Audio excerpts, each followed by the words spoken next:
going live on you're going live on Facebook, right? I mean on Instagram, right? Instagram, yeah. I put it in there. Come on now, if it'll let me.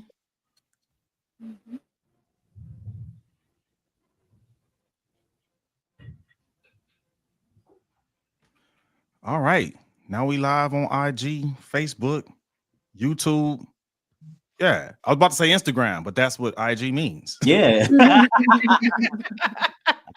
Insta. Man. Doing it for the gram.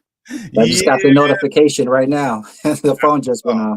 Hey, shout out to B for Real 84. That's what's up. As soon as we went live, they showing us love. That's what's up. So, hey man, happy Monday. Welcome to episode 54 of Technically Speaking, when we are giving you news that you can use. Yeah, that's what's up, man. Hey, we all made it back. Definitely concerned of our two brothers that's out there in LA, man. I'm glad to see y'all in one piece.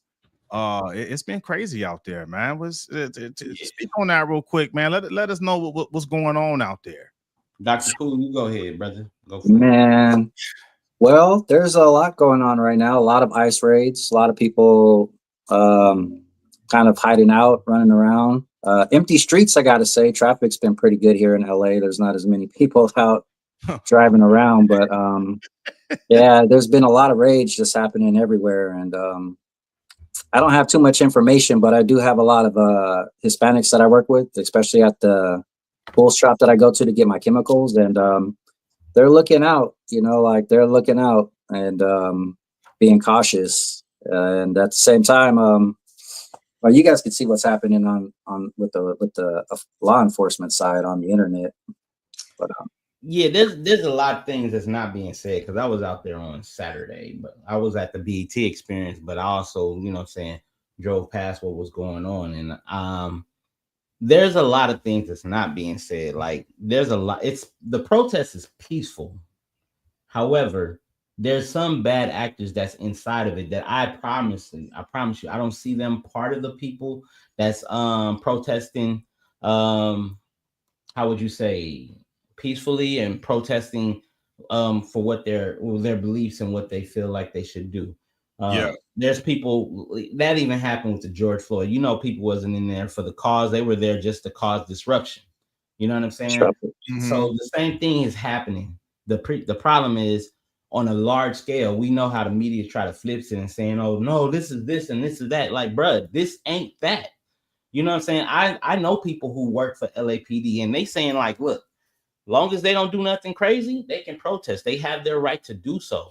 But as soon as somebody soon as people get out of line, they have to do what they're supposed to do to protect themselves so they can go home. Yeah. Right.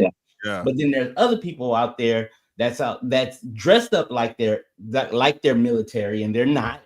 You know what I'm saying? Because they saying like military people don't come out here and they don't come out here like lax. Like some of these people aren't even, you know what I'm saying, military like build. These people are really not fit for this.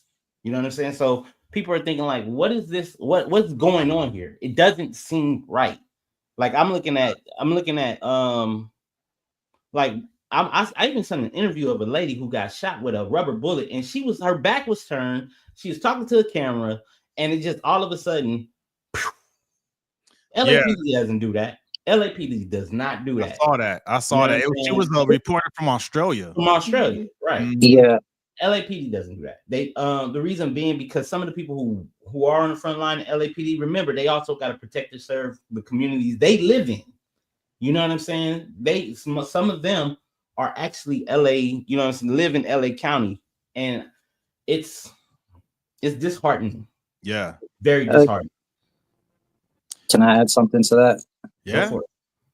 Yeah. Also, I've been seeing the videos of the rubber bullets. A lot of people getting shot with those, but also like I've seen some in-depth videos where guys are in there with their phones doing live streaming and actually recording everything that's happening. So it's a lot of hostility being shown towards the law enforcement. They're throwing things at cops, bottles, bricks, rocks, and every time from the videos I saw from the guy who was there live filming, when those guys were getting shot, it was because they had just chucked a water bottle or something at the cop, and the cop turned around and popped him with a rubber bullet.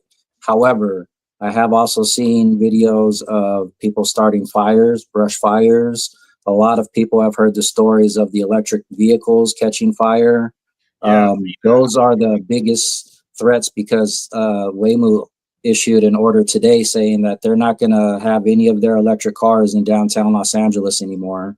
They're still servicing Los Angeles County, but they will not have any electric cars in downtown Los Angeles. That's crazy. Here and maybe in the future as well. I'm all for standing up for the rights of U.S. citizens to peacefully protest. I have nothing against that. I think that the line that I'm drawing is like, hey, when I start seeing cars on fire, and I start seeing stuff like that, and them attacking the ICE for doing what I guess they're supposed to be doing, which is taking out illegal immigrants. We don't know the full scope of everything, so everybody always wants to chomp at the bit and go and try to say, oh, these people are immigrants or whatever that looks like. If you're in the country illegally, you're here illegally. Like, we can't scream about due process, that you didn't get due process out this way, but you didn't care about due process when you were coming in. But listen, that aside, when you begin hurting law enforcement, hurting civilians, and other people get in the way, I'm like, okay, I don't give a damn about your protests anymore, because now, just like you said, Corey, you got your bad actors, right? Now you have people who don't even care about the cause, and it's those people that make the entire cause look bad. Yeah. I'm all for people out there spouting their opinion, by all means, raise whatever flag you want. I don't really care, because it's the U.S. and you got the right to wave whatever flag you want and whatnot, but don't be hurting people. Yeah, I see all the different sides, right? But a couple of things that stood out to me. I feel like it's a mixed message if you're like, hey, I want to stay here in America, or you want people to stay here in America, but you're waving another country's flag. I'm confused on the messaging there, because I'm like, if you really wanted to stay here, maybe the simple thing you could do to show me you want to stay here is maybe wave an American flag. I don't know. It's those type of things that I look at, and I'm like, yes. And that always confused me when you're like, oh man. Say what? It's a cultural, emotional act, right? Because the people who are out there protesting, they're protesting legally, and they're citizens. Mm-hmm. Their parents, however, aren't citizens, right? But their heritage is Mexican heritage. That's the reason why you see they're wearing their Mexican flags, and in representing their country and those who are here who are being affected by this. Because let's be 100% honest, there's more than Mexicans getting deported. There's Haitians getting deported. There's Asians getting deported. There's a lot of Middle Easterners. A lot of people from the Middle East getting deported. Right? Cash Patel just found 2 Chinese people who came across illegally, and they brought in a biological weapon with them. Did y'all see that? Cash Patel, he posted that with the FBI. I didn't see that, but I'm not surprised. They found 2 of them, and they were being paid by CCP. They were the Chinese Communist Party, and they had come in illegally with biological warfare weapons to pass on disease, not just to humans, but to animals and stuff, to hurt the economy, mess up livestock, mess up our food production. Yeah, that's crazy. But you said something earlier, Corey. You was like they're representing their country. No. I think that, because you said the cultural. Let me requote. Let me about to say, because you gave me let me rephrase that. They represent their heritage. Their country is United States, right? Their heritage, their cultural background is Mexico. Yeah. And I get that. My thing is, I don't want to self-identify. Let's just pretend maybe I did come here illegally. Maybe I don't want to identify myself as someone that's here illegally by waving the country I came here illegally from's flag. Maybe I should blend in and just, wear a bunch of, USA type of top, just to blend in. You know what I mean? Just to be low key. It's almost like how a lot of makes sense. like to snitch on themselves on social media. They commit a crime and then they record it, and then they make it very easy for law enforcement to catch them because they recorded the crime. Don't be yelling, hey, I'll probably catch that. I get what you're saying. That probably doesn't help. Yeah, at least they're not burning the flag. I mean, they could be out there burning the flag, you know, but at least they're not burning it. I understand people come out here wanting to seek asylum, but those are people who I guess should be standing in line, getting lawyers, trying to fight to be here. And stuff. That's for everybody. It got nothing to do with Mexicans. That's anybody who is not a United States citizen. If you're really here to seek asylum, that's easy to say if you've never really had to face that type of persecution. You know what I mean? I've never had to face that. Like, have we had it kind of rough here? You know, being black in America, yes, but I don't know if we've had it that bad. I've never seen federal agents raid a high school graduation before. Yeah, I've never seen that before. If we had it, we never had that. You know what I mean? Yeah, I've never seen that before. Yeah, it's never been like that, and I get that. Even that, I said it in the group chat we had, right? Like all of us here, I'm pretty sure none of us really drive the speed limit. That's also illegal. You know what I mean? But it's like I drive the speed limit, bro. I wrecked. I had an accident when I was young. I've been. You can ask my wife. Sometimes I drive too slow. Like Lori, step on it. No, I hate you guys. Guy who makes the right turn with the right blinker every time. Every time. Good for you, Corey. Good for you. Yeah, that's. I don't drive fast. I don't, bro. Even when I was in the car with you that one time, like about 10 and 11 years ago, you know I don't drive fast. I've been in a car accident, my beginning stages, at my fault. I was at fault, so I learned like never. I don't drive that fast either, but I don't drive. I don't drive as fast as a lot of other people do. But I say that to say, everyone breaks the law, man, in some way or fashion. But that doesn't mean that you cannot be treated like a human being and treated humanely. Because I on the one side of the coin for the protesters, I understand the need to protest because they're seeing people in their community, whether they're legal or not, being treated inhumanely. I understand that. On the other side of the coin, I understand the law enforcement side of it. You broke the law, you're here illegally. You got to do what you got to do, right? Because you're following orders. I was in the military. I understand that. But in both ways, right? Maybe if you don't want aggression from law enforcement, maybe you shouldn't throw stuff at them. Just tonight. Yeah. It's like, I'm gonna be honest with you. That's a good idea. Conversation when you DW and being, you 10-2. You get them light flash, you 10-2. I ain't gonna. I'm good. You know what I'm saying? Check this out. Don't escalate it. People who don't have body armor shouldn't throw stones. DW what? Driving what? DWB. Driving while black. We've learned how to de-escalate situations, right? I'm here building up acronyms. Let's not. All right. Yeah. We gave a segment on it. That was passed on us. Yeah, that was. Yeah. That ain't nothing I made up. That's probably in the Urban Dictionary since the. Oh yeah. But it's no, like one of those unwritten driving violations. Yeah, even when you know you're right, I don't press the issue. Don't press the issue, man. Don't press the issue. And that's the problem. And I don't even think a real talk, bro.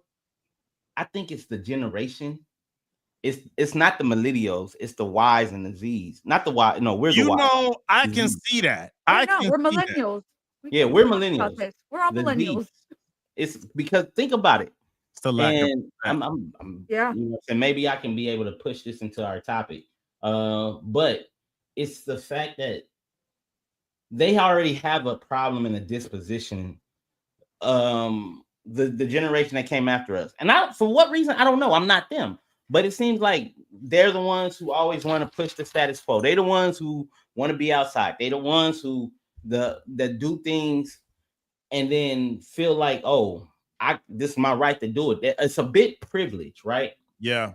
And it's like you take that and then you add emotional energy behind it. And then you also take a situation where you feel like things are unfair because you've never seen this type of environment happen to your cultural background. Then, because there's no history on this happening in America except for to black people. And we learn from our history. Like when we see police out with dogs, homie, we cool. Yeah. Because of the fact that we not about to poke the bear. Nah. I don't pay them any attention. If I ever see a law enforcement, my eyes are straight forward. I don't look at them. I don't acknowledge them in any way. I'm just as if they're not even there. And that's why I said this new generation, They they're the one who want to fight. I mean, I'm seeing, and here's the thing, I'm seeing them fight the police like this outside of this whole situation. These youngins are sitting up here fighting police. You saw what it was when people arguing with police and I'm doing this, doing that. You didn't pull me up, bruh. Pump the brakes. At the present time right now, they have the authority and the power. Do what you're supposed to do, and like you said in this situation, go about the proper means to get the results that you want. You can't fight aggression and anger with authority and their aggression and anger because they have the authority. Let me caveat exactly what you're saying because I agree with you, Corey, 100%. I'm on board with you. I've seen more videos in the last year of women acting stupid with male cops.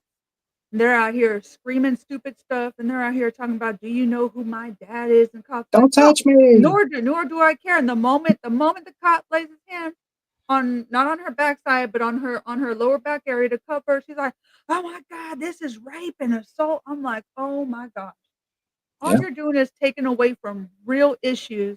If there really was any type of police brutality, all you've done was crap on everybody who actually ever experienced that just because you didn't want somebody to tell you no. Hey, women, that sounds like man, they piss me off. Now, those women or those younger generation women, because I've seen that. I've seen that trend when the younger generation, you tell them no, it's like that, male, female, whatever. You know what I mean? I've seen that current trend with them. I don't know. I don't know if those videos, the women are older or not. No, they're like from 18 to 23 at least. So it's that young. Yeah. Mm-hmm. Yeah. One of them, the girl was able to call her dad, I guess, right before the cops cuffed her, and he was able to kind of get there in time. And he was asking the cop what was going on, and then he was like, "I told you not to do this." I see one of a black lady, like a kind of like an older teenager, and one of a white girl, and he's like, "I told you not to do this. I told you this was happening." I was like, "Dad, let it happen. Let her ass go to jail." Because when she go and bail her out, that doesn't teach her nothing.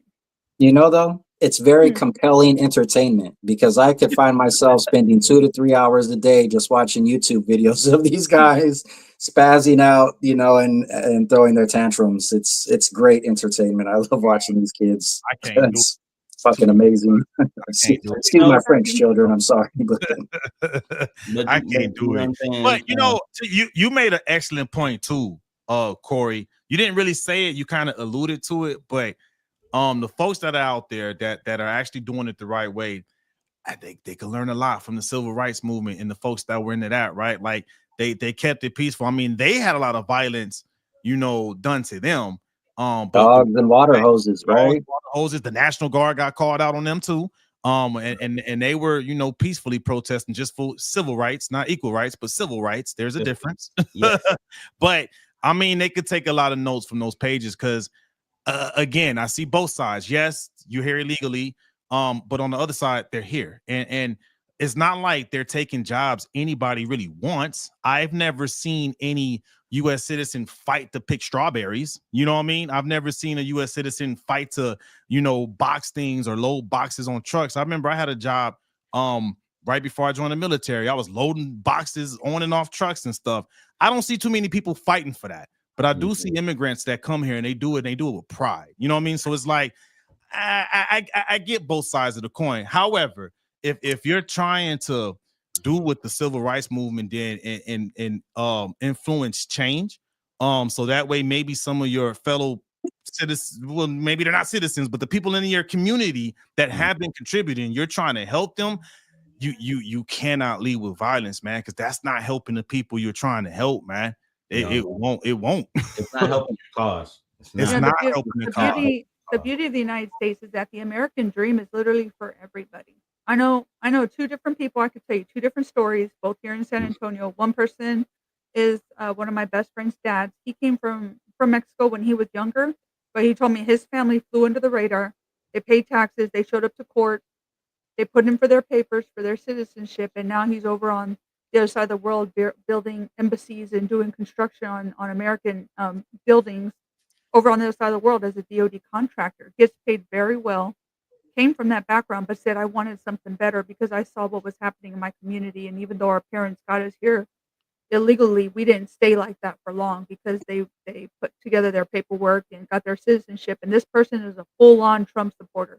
I mean, full-on flags waving Trump supporter because he hates seeing what's happening. On the flip side, another gentleman that we found out his story not too long ago, one of the girls that goes to school with my daughter, her dad from Mexico, and he is one of the largest like concrete. Anyways, they put down pavement, got some big city contracts. This guy's got money. He's got money. You talking about brand new electric Hummer, brand new Escalade, giant property, and this guy is Mexicano, but he came over here with the American dream. So we can't label every single person who comes over here. Y'all know this. I know y'all would agree with me. We can't label every single person as bad or good, but we got to be able to weed out and vet who should be here. And those are people that I want here. People who see the vision for America and want to be a part of that. Good point. I mean, yeah, of course, we talked about it in our group chat. I'm there with you. And Amen, wondering if there's something that could be done to where maybe give them some type of process, case by case type of deal to see if you're contributing. Maybe there could be something in place to expedite citizenship. So see, I'm always for that though. If there are people that aren't supposed to be here, but they say, hey, listen, I do have family here. You can reach me here at this number. This is where I'm working. I'm paying these taxes. Hey, leave that dude alone. Let's get him a visa. He's working. He's contributing to society. Leave him alone. These people that are criminals, these people are out here hurting children, smuggling, drug trafficking. Get rid of them. Bye. That's it. Don't apply for citizenship here because you're not going to get it. You know what I mean? Yeah. Those are people who've long gone. Now, Dr. Poole made a good point. He said it takes too long, and maybe that's something that really the energy should go towards, right? Is maybe make that process a little bit more efficient and streamlined. You know what I mean? Like $5 million, you can get you a gold card. True. But if you got $5 million, do you want to come over here and work? Because that's what that $5 million is supposed to do. It's supposed to, and this ain't even on the agenda. So I'm just trying to pivot to the first topic. It is what it is, man. But I think that 5 million gold card thing or whatever, I don't think that's for the average worker. I think that's if you building a business here. Okay, but if you worth 5 million in your native country, why don't you just go ahead and deal partnerships with other countries that you can be able to grow that? You're coming over here with 5 million. You're a millionaire already. Yeah, the economy is better here, though. Yeah, the amount of money that they would make here compared to there probably is far substantially better. But if I got 5 million, I'm chilling on the beach in Costa Rica. I wouldn't even be. 5 million doesn't last very long in Costa Rica. Say what? I don't think that'll last you very long in Costa Rica. Do you not understand how strong the dollar is to the Costa Rican peso? I don't, but isn't it a big like tourist location? Isn't it popular? 5 million over, and you can be able to build you a tourist attraction over here. All right. The dollar is quite strong there. Very quite, very quite. Many you want to know what else is strong? Y'all want to know what else is strong? What else is strong? These new Trump accounts Trump is pulling out. Okay, so tell us about these accounts. Let me tell you, I don't know if y'all read it. I read it. It was just announced today, and it's going to be it's supposed to be for everyone, but they're going to do like a soft rollout. Mm-hmm.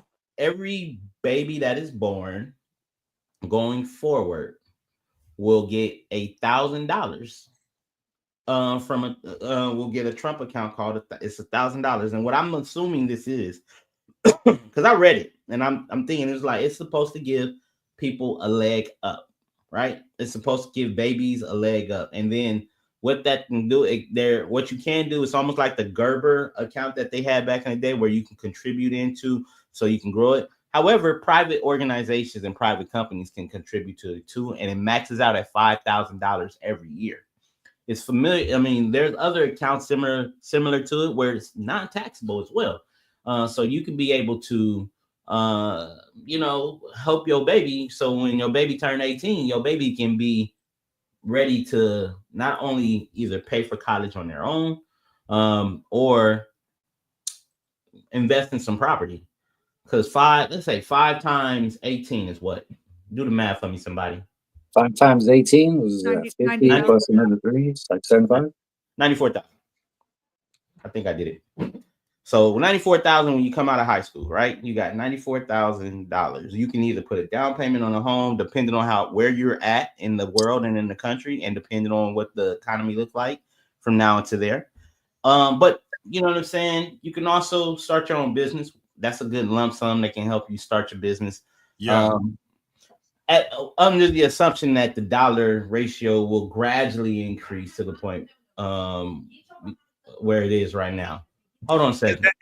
Oh, go ahead. I was right. It was 90,000. Gotta regulate on them kids, huh? Drop a bomb for regulating on them kids. Mm-hmm. So is this account like is it like a mutual fund or IRA? No, it's almost like a CISA. Are you familiar with CISA?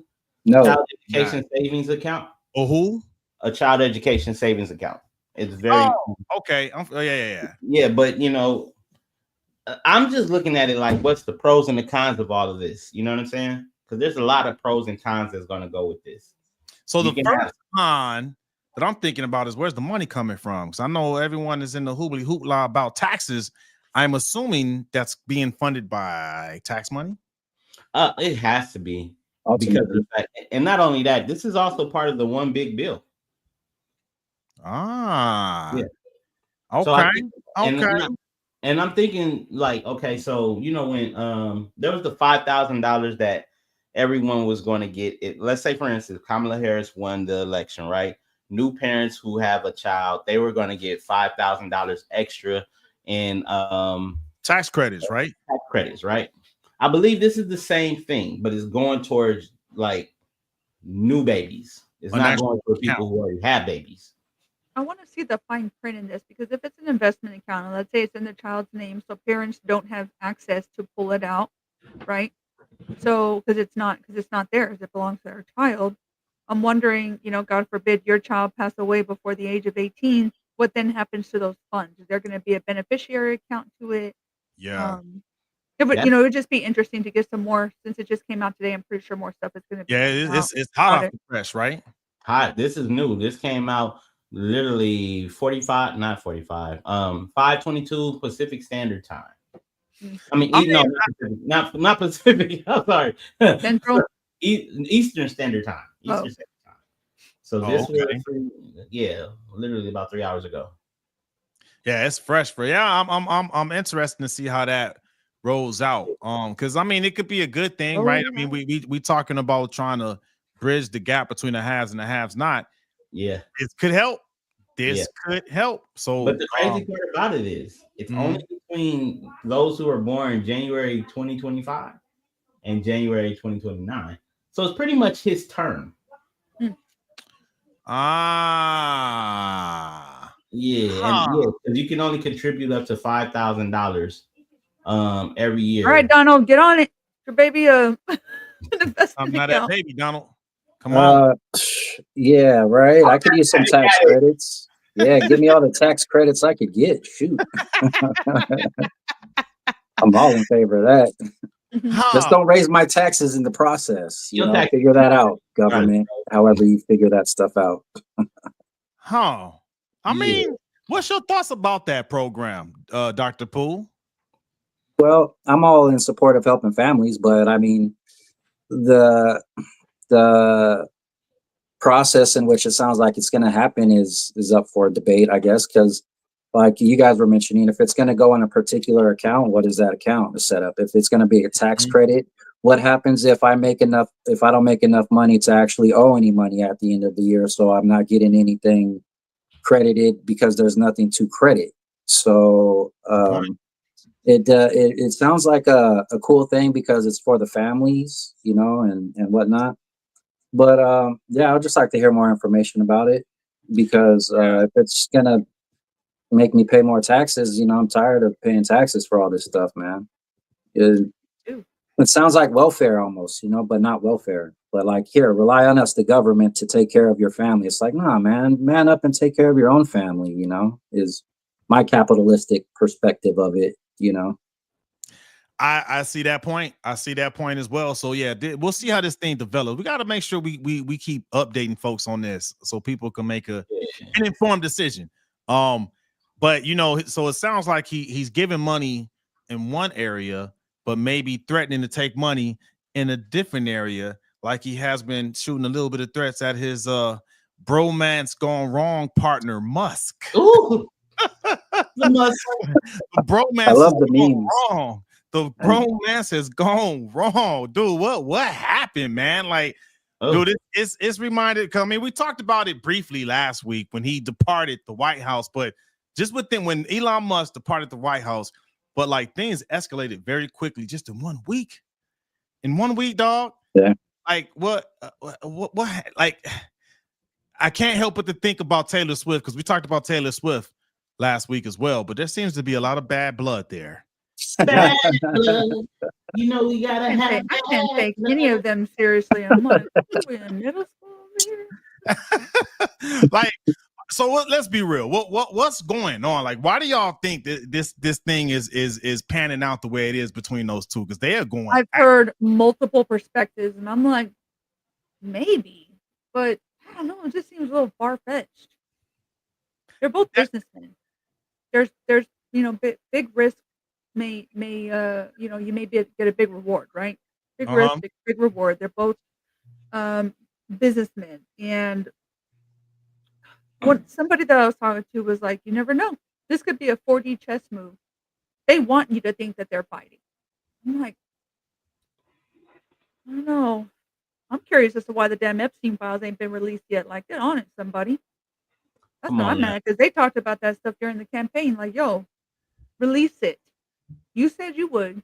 Shut up and release it. I don't give the taxpayers the backbone of this country what we've been asking for. What's the delay on that? Go ahead, Corey. The delay is because of the fact that somebody's still getting the check to delay it. Let me tell you something. When stuff goes away, it's because somebody did not get paid. Let's keep it 100. So somebody's getting paid, then think about it. Let's go ahead and throw the diddler in there. Them videos didn't come out until after somebody did not get paid. People found out that, and this is not listening. That video was leaked, not from the people who got paid, but from the people who didn't get paid. You feel me? Because there was $100,000 payment, 30 to the person who actually saw it, 50 to his manager, and 20 to the person who actually knew how to get the footage off. $100,000. But guess what? Them files still came out. That video still came out. So it's just a matter of time till somebody payment don't get paid, or they gonna say, "Oh, we don't need you anymore." Boom. Yeah. You're gonna see a lot. And look, and think about it like Trump and Elon. Look at that. If this isn't a ploy for them to get certain things, for us to look to the left when something at the right is really happening. You know what I'm saying? Yeah. He's talking about if it wasn't for him, he would have won the elections. So now people are actually digging and diving and going to look back at the results of the polls. And people are starting to find stuff that they was like, this don't make no sense. The thing about it is, it's like it's a mudslinging. And I really don't like it because America does not look great to other countries right now. I agree. Look bad. The countries, come on. One part of the country are fighting to release their parents, and it looks chaos. The corporate part of the company is like, oh, we can't tell if the Dow gonna swing left or right. And then you got the two strongest people in the world, the most richest man in the world and the most powerfulest man in the world, who happens to be over the most powerfulest country in America, going back and forth about contracts and situations. Yeah. You know it's not a good look, man. That's not a good look. Just now, here's the thing. What do those relationships with those other countries that President Trump went to, if those relationships were built on the fact that Elon Musk was by his side, and now that he's not, will those relationships sustain? Because you had a country that had power and money. That was the factor. Elon Musk was the money. Trump had the power. The other countries looked attractive. Other countries looking at America, oh, they're the sexy they're the sexy girl at the party because they got everything. They got power. We need some of their power. Mm-hmm. He got money. He got technology. You know what I'm saying? We need some of that too. Who they gonna side with after this breakup? The money or the power? That's a very, very good question, man. What you think, Donald? I think they're going to side with the money ultimately. Donald Trump's probably going to side with pride more than money because he's a little bit older. So I don't think the money really matters as much to Donald Trump anymore. I think it's all about his legacy. But Elon Musk, being a young, extremely wealthy person, he's got a lot of pride and power, and he knows it. And I think that he views himself as someone who is on the same level as Donald Trump, and so would be a worthy adversary. I'm more curious to see what happens in a month or so, because it's either going to be Elon becomes something very powerful, or everything gets resolved and Elon and Donald Trump come back together and at least shake hands as grown men, which is what I hope to see. No matter what happens in the end, I hope they can just be like, all right, look, dude, whatever, go your best way. And then you're two strong men. Good job. But, when you put money and pride in there, intelligence goes out the window. So it would take Elon, having to humble himself to say something positive. And that's what I think we have to wait on, is when is Elon going to say, you know what, I don't want to battle Trump anymore. Yeah, unless Trump forces his hand. Yeah. Because he can easily cut all that funding. Yeah. $22 Yeah. billion. That means SpaceX, Tesla, and even possibly NSA could actually be affected. Right? It's already been affected because his products went from being, I just saw the study on this the other day, man. His products were number 5 overall in the economy being sold, and they've dropped down to 95 on the top 100 being sold. So he's losing a lot of money and interest. He's still extremely wealthy, but his products aren't selling nearly like they were a couple of years ago. To your point, so yeah, since he did, get involved with Doge, the stock price of Tesla plunged 26%, and he himself and dropping, it's still going down and dropping, and then he actually lost a net worth of he lost 34 billion from his net worth just from the beginning of his time with Doge to now. So I mean, he's still rich in the bitch, but 34 billion. Oh, that hurts. That's a lot of money, man. Bro, that's one of his buildings. He has to shut down a building somewhere. You know what 34 billion can do? You can give each American $1 million. It could at least help the homeless crisis. Huh? It could go in that Trump account. Yeah. He can have a Musk account. Hey, that's how they could kiss and make up. Hey, just tell Musk to come through and make a very generous donation to these Trump accounts, and we can all be friends again, man. Come on, let's yesterday on X, JD Vance was talking about everything happening in Los Angeles, and he talked about this moment calls for decisive leadership. The president will not tolerate rioting and violence. Elon reshared it with a bunch of waving American flags. Didn't say anything. Oh, one second. Shared it. I'm like, Well, let me say this about. I hope that they do kiss and make up, if you will. No, did he? Elon didn't get to become the richest person by just being smart. He has favors, he has teams, and he has people where he knows certain things. Being that rich, you got to be very strategic, and you also got to have dirt on people. So I'm sure, I mean, even Donald Trump, the way he got rich before he got into politics, he was very rich, and he was able to get dirt on other people. Let me hit you with the business term for that. It's called leverage. Leverage. Yeah. Yeah. Okay, even leverage. Because think about it, NBC was a dying breed when it came to reality shows until that show came on. His show, The Apprentice, and then that everybody was like, "Wow, The Apprentice, this Donald Trump, boom, boom, boom, boom, boom." That allowed him to go into politics.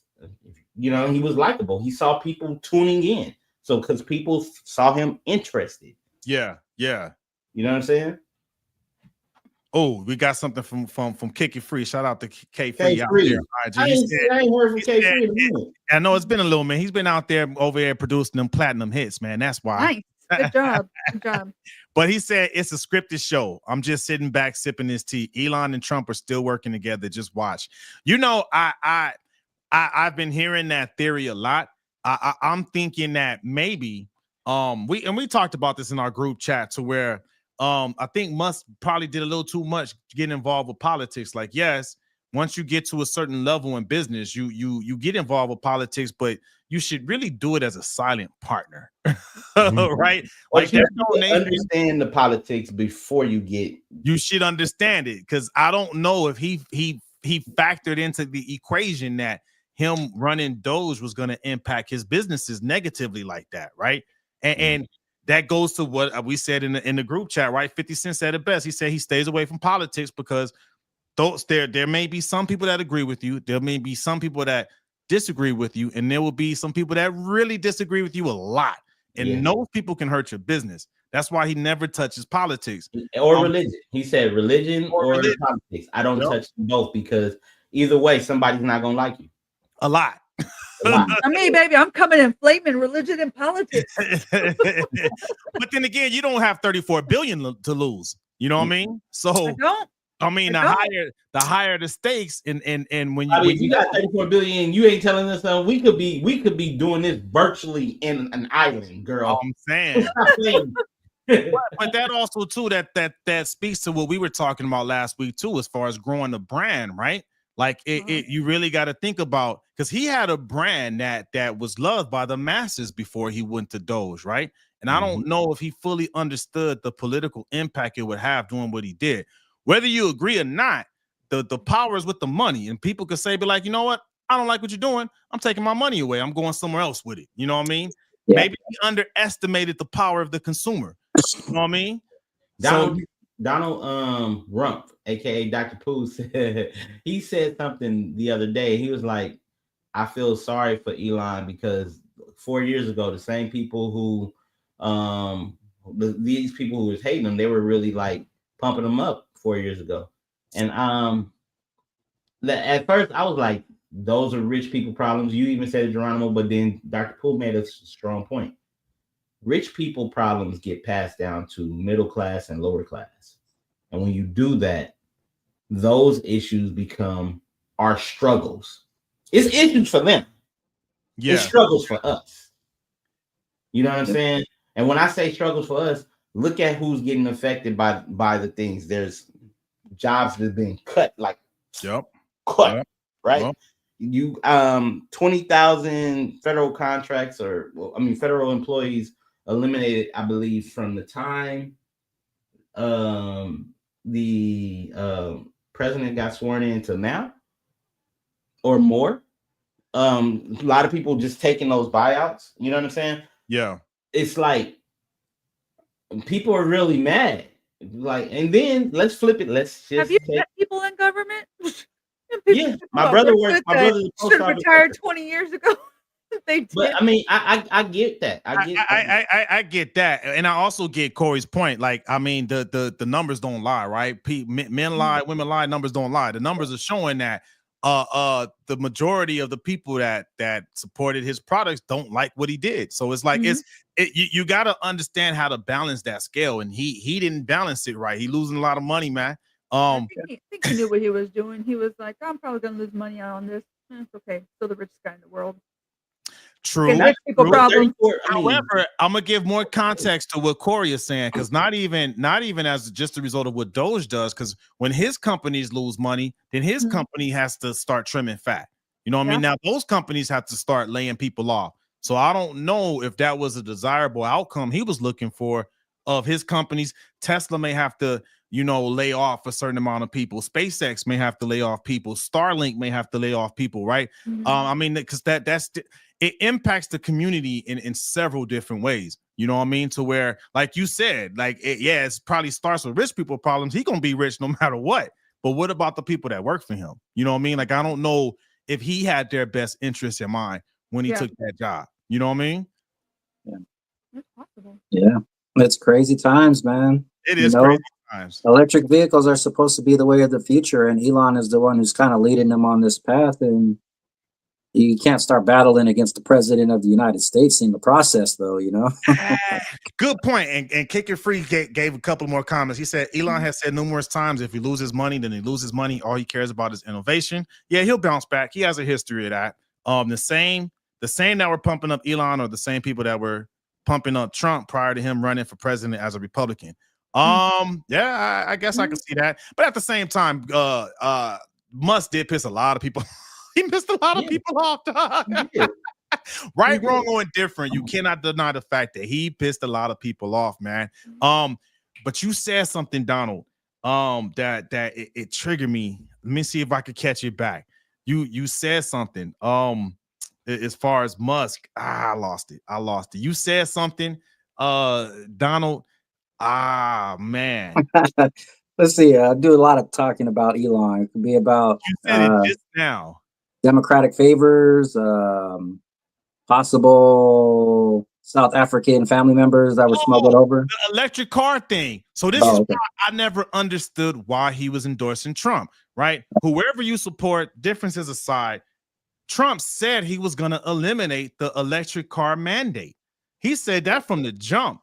So when Musk initially did that donation to the campaign, I said it on the show. I was like, yo, he's literally funding his own demise. You knew he was going to eliminate those electric vehicle mandates. Why would you that? To me, that seems like a bad investment. Why would you fund someone that's going to cut the program that's going to help your business go to the next level? That never made more to it. That never sounds like Elon needs to be a better businessman instead of an innovator. Well, read those contracts better. He also probably been told something that we haven't been heard. I don't know. I mean, I don't think any of us truly know what's going on ever. We will never be in the loop. you know what I'm saying? But I mean, I thought the same thing was weird too. I'm like, this guy wants to eliminate electronic vehicles, and you are the number one name. Your name is known for electronic vehicles. But I feel like maybe everybody else's contracts was going to get cut except for his. And maybe he probably was told that. But then he FAFO. And then he got Trump. Somebody played him the Trump card. Yeah. The art of the deal, baby. The art of the deal. Baby. Kick It Free said it's because he cares more about saving America. If America fails, everything he works for fails too. Are you talking about Trump or Musk? I don't know. Probably both of them. You're talking about Trump. Yeah, I'm thinking Trump because I mean, Musk ain't even American. I'm just gonna throw that out there, dog. He ain't gonna. No. He will be fine. Let me tell you something. Musk will be fine if America fails. You know why? He's gonna go to Canada. Yeah, he'll go. So, speaking of innovation, he was talking about Musk. I don't know. I don't know. What are you gonna say, Bobby? Speaking of innovation, veterans, we have some awesome tips for how to build your resume when you get out of the military. I got a couple cool tips. Get yourself a notebook. Start writing some of these down. I got you. Here's what you want to do. Before you jump into that, let's move that transition up a little bit. So some of those troops that got deployed and some of the troops that's on call, on standby, that might be possibly deployed, eventually they'll be separated and they'll become veterans. So these tips that you're about to share can help those transitioning veterans, right? Because as they say, when you're on active duty, you're always in transition to going back to the civilian workforce, right? So that just wanted to make sure, because I mean, tying everything together, right? Veterans do need help because we don't really understand how the job market works when we're stepping into the civilian workforce. So like them folks, those Marines at Camp Pendleton that may possibly deploy, when that time is up and they got to take that uniform off, you could really benefit from what Miss Bobby Lopez is about to tell you. Go ahead, man. I got a couple of good tips for you, and they're things that you're not going to know unless you find out from somebody else. So the VA has the VR&E program. That's a vocational rehab and employment program. This is a benefit that you get monthly on top of your college being paid for. You have to be a 30% or more disabled veteran in order to receive these benefits. Now you can get anywhere from $1,200 to $1,400 a month with these VRE benefits. That's on top of your disability already. So if you're getting the 100%, say you're 100% disabled vet, you're transitioning into the workforce. You got your disability, but that's kind of all you got. You don't know what you want to do in life. This is a good time to get with the VRE benefits coordinator and get with somebody who can help you build a resume. Now, if you're local to San Antonio, and even if you're not, send me your resume. I do resume writing on the side, especially for veterans. I've got a whole template picked out. I've done this for several people, and I've done it recently for 2 other people. One of them was a master sergeant getting out of the Air Force, and I was able to. I just do that for love because I love people and I want to see you be successful. And so, in order to be That's what's successful, up. sometimes you just need that little leg up. Yeah. It takes a little bit of my time, but because I love you and I love our veterans, everybody who signed the dotted line, regardless of what branch you're in, I'm gonna hook you up. At So the end of you're this gonna episode, go ahead, Corey. so you're gonna hook them up, right? I am gonna hook them up. But what they got to do for us, they got to like, comment, Like, and subscribe. comment, and subscribe and share. Don't Yeah. just watch Technically Speaking, because here we are giving you news that you can use, my friend. Yeah, don't be Let's taking the share. goods and not Show giving some love. anything back. I'll show you some love. You show us some love. Yeah, Show yeah, us some just love. yeah, because she taking care of you. Nah, Yeah. that's what's up, man. Hey, so funny story, right? Definitely make sure you go use that VRNE. You know who we all know? Well, is with the exception of Bobby that actually works in that program. Miss Amber Sean. Shout out to Amber Sean. Shout out If to Amber Sean. you're watching on Facebook and Instagram. Funny story. She called me last Thursday. My VRNE case actually ended up in her case file. Yeah. So it's funny that you bring that up, right? She hit me up and was like, "Yo, I got your case," but she passed it on to someone else to close it because she told him it was a conflict of interest because we know each other. But no, I use my VRNE program, and it helped a lot. So just to help people understand that VRNE program, they can assist with like sending you the resources to help you with your resume. If you need, if you're coming out the military and maybe you want to do a career transition, or maybe you had a job that doesn't transition or translate well to an in-demand job. Say maybe you, I don't know, worked on nuclear weapons or something. I don't know how many jobs are really hiring for that. You know what I mean? And so maybe you need some new skills. The VRNE program can help you get some new skills to make you a little bit more marketable. And just for those who may know veterans but aren't a veteran, can you break down that acronym, please? Yes, please. Go ahead, Bobby. Vocational Readiness and Employment. Yeah. VRNE. Now, along with the monthly stipend that you'll be getting as a student in a college or trade school, additionally, you will receive a laptop and printer with cartridges to be able to be successful in your school. So they're not just going to leave you out high and dry expecting you to be successful with no resources and no tools. That's going to be provided for by the VA. Please make sure if you're transitioning out of the military that you get help with the resume.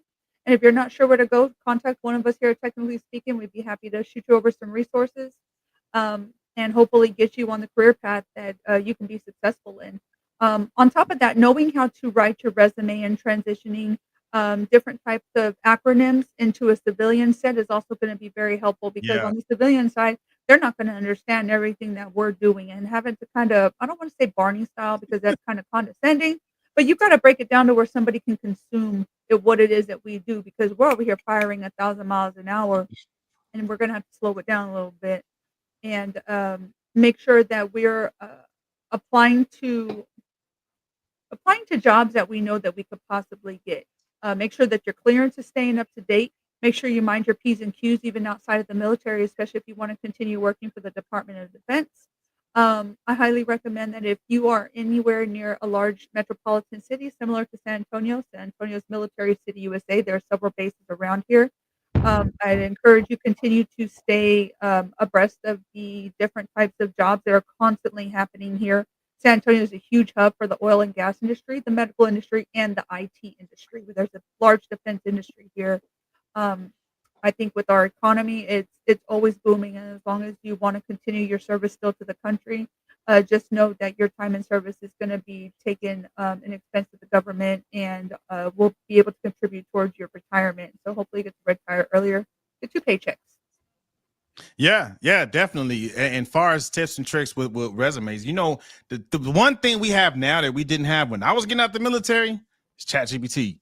I didn't have no ChatGPT that I could use to make my resume. What is it called? Those recruitment systems. I forget what the recruitment system, because there are a lot of the times when you submit your resume, that recruitment system is gonna filter your resume out anyway. It's looking for Right. So those keywords, recruitment right? systems have algorithms built into them to be able to pull from your resume exactly what they need for a job. So if you really have your eye on a job, go and look at the description of that job. Take some of those keywords, those detailed description, and incorporate them into your resume so that when the algorithm comes across your resume, there's a higher chance of you being selected to possibly move on for your resume to sit in front of a manager or a hiring manager's desktop. That's what you that's definitely what you want.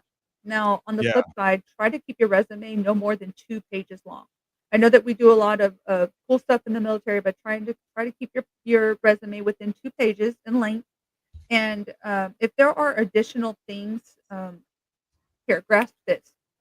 If there are additional things that you want on there, what you can do is once your resume is formatted, if there's still room at the bottom, what you can do is put a bunch of keywords of things that you've done in the military, select this entire set of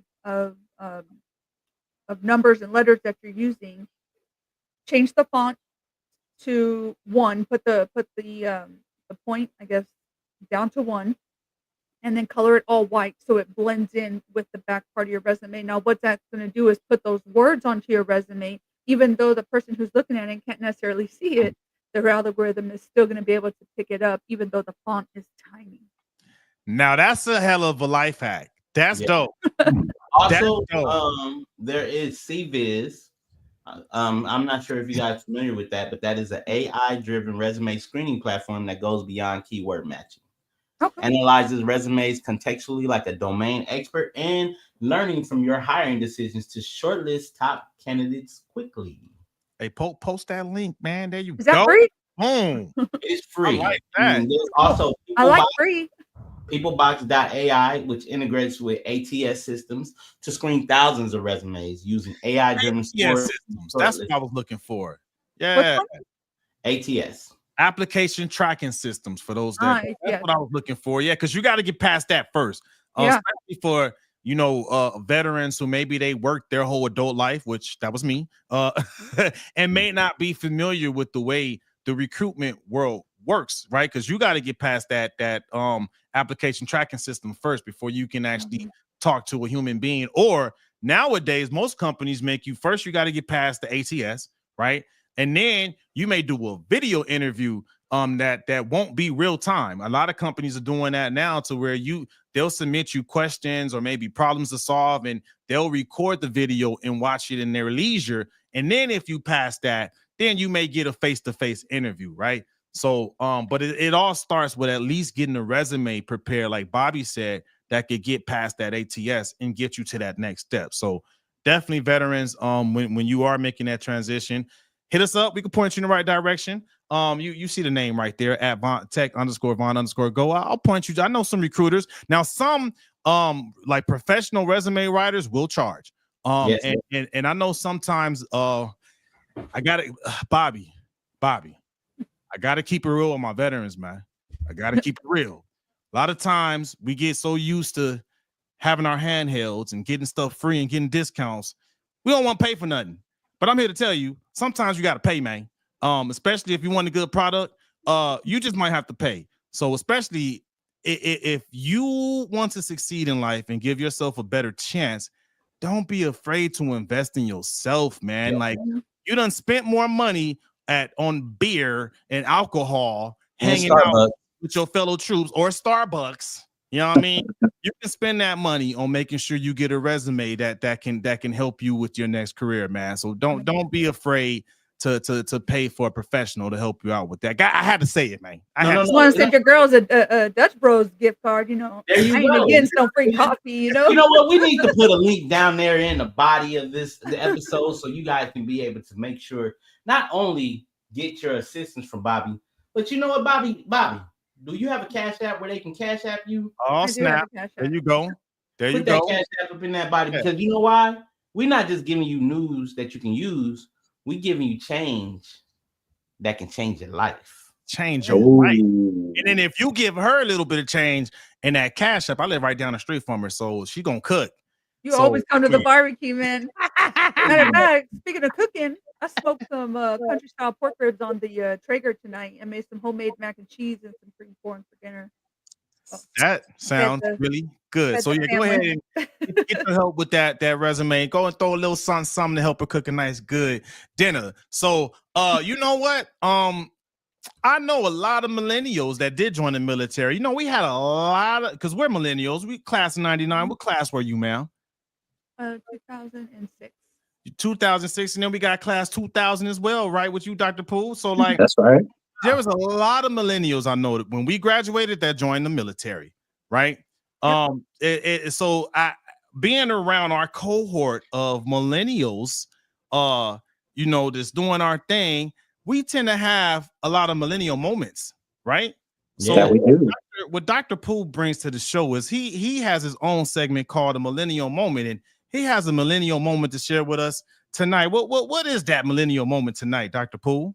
Man, I'm going to take us on a flashback to movies and movie theaters that we enjoyed back in our youth, back in the days of having a date, knowing that you could take her to a spot, spend about $15 to $20, and get good results at the end was a positive thing.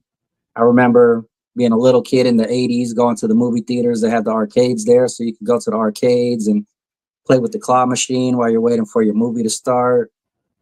And nowadays, it just seems like it's a little bit different at movie theaters. So I wanted to try and figure out maybe some of the differences between when we were younger and going to the movie theaters and today. Like, for example, when I was growing up, I remember distinctly one of the first movies I saw in a theater was Arachnophobia. And it got me because the spiders, right? You guys remember the spider movie?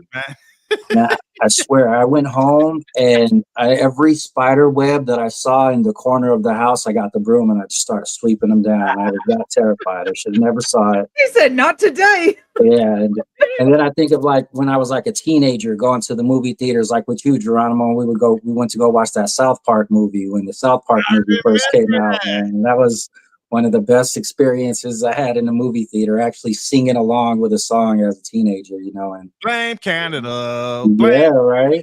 How about you guys, man? What do you guys remember from your youth? Can you guys think of a movie from like the 80s or 90s? Here I am laughing about your Arachnophobia. I'll tell you what still to this day gives me nightmares when I watched it in the movie theater was Jurassic Park. Oh, wow. Jurassic Park, even though, you know, some of the effects were like real whack at the time, that was like, hey, that was cutting edge. Man. That was cutting edge. I was like, you were scientists are in the lab trying to remake dinosaurs. Holy cow! Like, I remember T-Rex come through my window. Like, yeah, that T-Rex terrified me, man. Those raptors, it was those raptors. Those raptors got me when it was spitting and venom in the eyes. Oh man, yeah, that was terrifying, man. That was terrifying. Oh, okay, so it wasn't just me. Okay, nah. What are you gonna say, Corey? I remember going to seeing From Dusk Till Dawn, and I think I was in 8th grade. My homegirl Tiffany, that's, you know what I'm saying. We still that's little big sis. Her mom invited me to go see it, and I was like, oh, what's Dusk Till Dawn? I didn't know what it was. But we was going to the movies. I was going for free. It was at the Magic Johnson movie theater when they first opened. You know, off of Crenshaw and King. And when I sat in there, I was like, "Oh, this is a vampire movie." And I was turned up. It was my first time going to the movie theater to see the scary movie. I absolutely enjoyed it. You was right, bro. The popcorn machine was over here. because in Magic everything was in the middle, and then they Yeah. had the arcades. Where are the arcades now? Where are Yeah. the arcades now in the movie theater? Yeah. That was one of my favorite things because you can go get you a bite to eat, and play some games before the movies would come. We would go to the movies in the Galleria Mall, not in Galleria Mall, the Alamo Mall, and we will literally go and play video games either in Aladdin's Castle or go play video games inside. I remember Aladdin's right Castle. before Mortal Kombat came out. Oh my Yeah. god! Oh, that was a good soundtrack too, man. It Had sure the was. house music. Best It sure fighting was. out there. Dude, my most memorable movie, going to it actually back in the day. I'm taking you back, people that's from LA. It was at the movie theaters at the Hawthorne Mall, man. Oh, I had never been there. I used to walk down to the Hawthorne Mall, man. I remember I had my first little bit of change the year Friday came out. I walked to the movie theater myself. I was like 14, 15, something like that. Bought my ticket, which just to let you know how it was in Hawthorne, because that was a rated R movie, but they didn't care. They let me buy my ticket. And I saw that Friday, man. Oh, that was just it, man. Like it was game changer because, dude, Friday, I felt like it. I mean, the young people still quoted like the whole "Bye Felicia." A lot of people they say it, they don't even know that it came from Friday. It came from Friday. Yep. We still go back. Man, my grandmama gave me that chain. Like, we still talk about I tuck mine in. Right, tucking it in. Oh no. Hey, that was real. That was real. There's been plenty of times I had to tuck my fake chain. And you want to know what's funny? Our brother Darnell, his house was on that block, so his house was in the movie on Friday. Nice.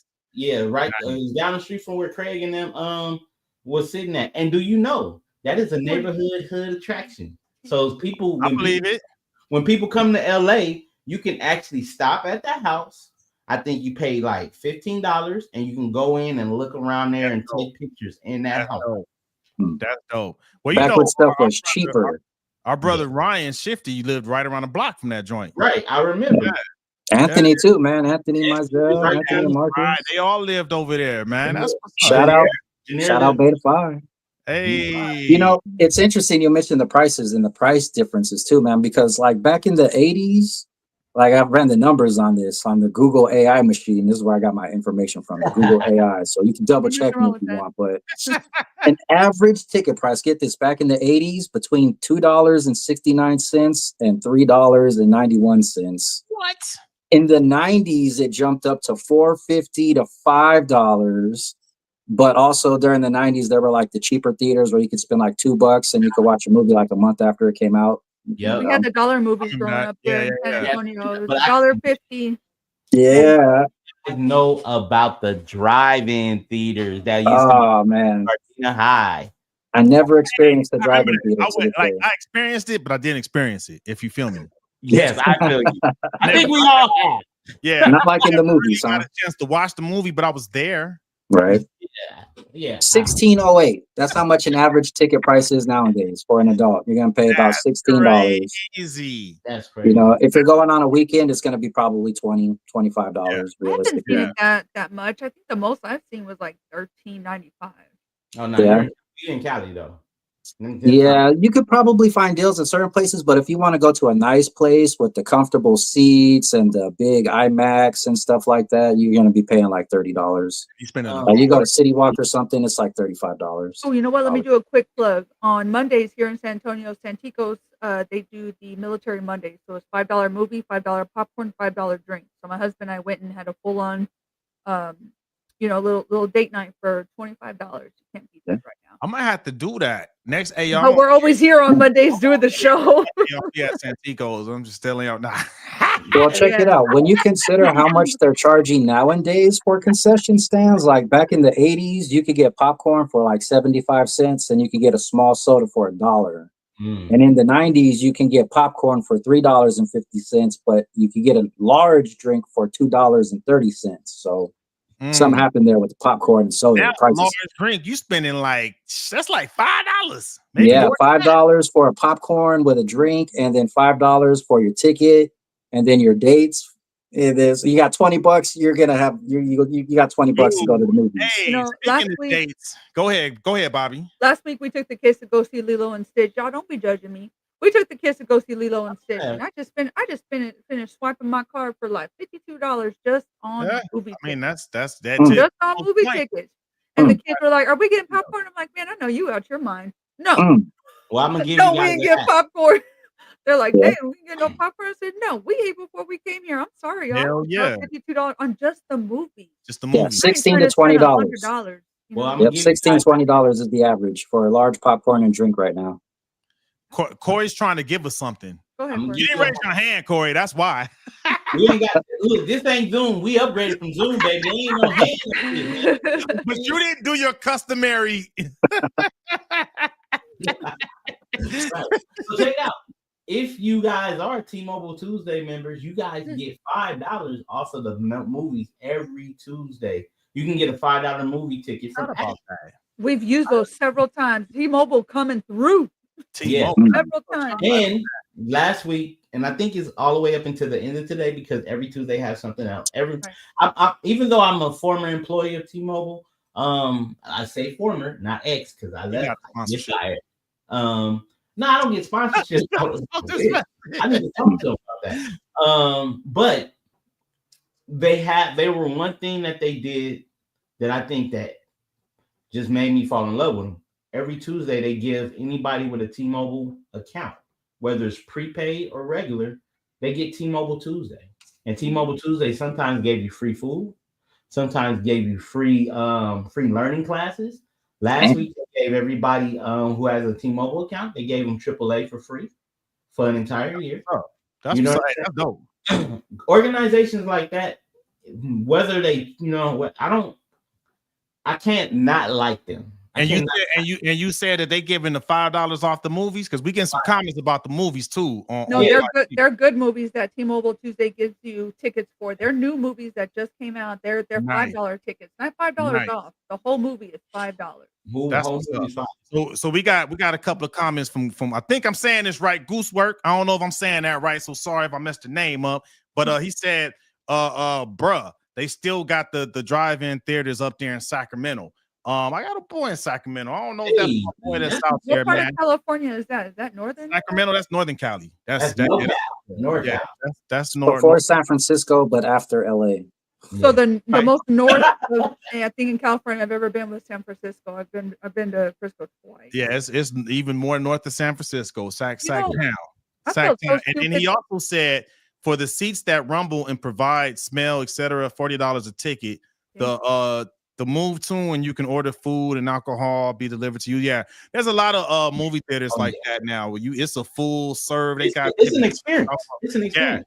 Yeah. Hey, let me ask you guys this. What's up?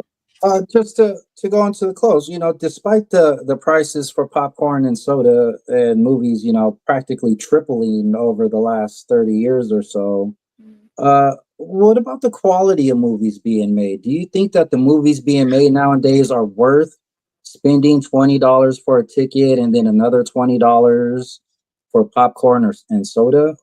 Like it is the decline for theater sales is obvious.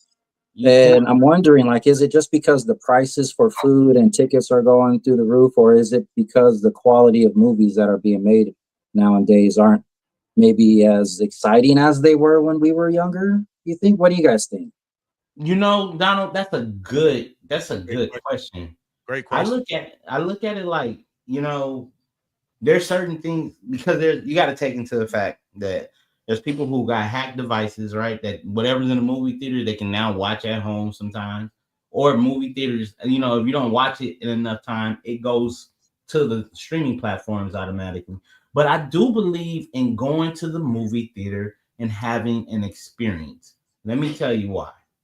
I went to the movie theaters and saw The Avengers, right? One of my favorite movies. And before Avengers, I went to see Wakanda. Black Panther, the first Black Panther movie. When I went to the movie theaters, I was so emotionally engrafted, not just in the movie, but in the culture of everybody that was around. There were people in there who made it a theme. People came in with Black Panther outfit. They also came in there with Greek, all the Greek, Black Greeks was in there. Dashikis, stuff, all types of stuff. Right. And it was amazing. And then when I went to see Avengers, I damn near cried when Spider-Man died. Right? I cried when Spider-Man died. I cried in the theater. Cried, I cried. Right. I yelled. I said, "Oh no, no Spider-Man!" Right? No, bunch of wussies right there. I swear to God, people were laughing at me and everything. Right, but here's the thing: you cannot tell me when that fight in Endgame, when they was like, "Cap, I'm on your left." Dude, I got you right now. Because when all the heroes came back, and then he was like, Avengers assemble. Got out of my seat like, and those things, you can't have that moment at home. Nah. You can't. I do love me some Marvel movies. We saw everyone on the same frequency of excitement and energy, and that's a moment you will have forever. And imagine spending that with a loved one, with a son, with a daughter, with a brother, with a sister. You guys, those are things that, like I said, to this day, you think about, you get chills. Yeah. So I think that experience sometimes is based off the individual, not so much the money. Because if I can have that, then I look for that effect every time I go to see a Marvel movie, to see something like that. You know what I mean? And it's something that is not like it, but it was like amazing. And then the final one, I'm gonna just say, when Thanos thought he had the glove again and about to say, "I'm inevitable," and then Robert Downey Jr. was like, "I'm Iron Man." Iron Man. Yeah. Boom. Epic. I got out of my seat. Epic. I think I knocked my popcorn off, but the people, I high-fived a stranger. I high-fived another stranger. Yeah. There. It was there. And it's the thing about it. It's the community of it. That is what you pay for. Yeah.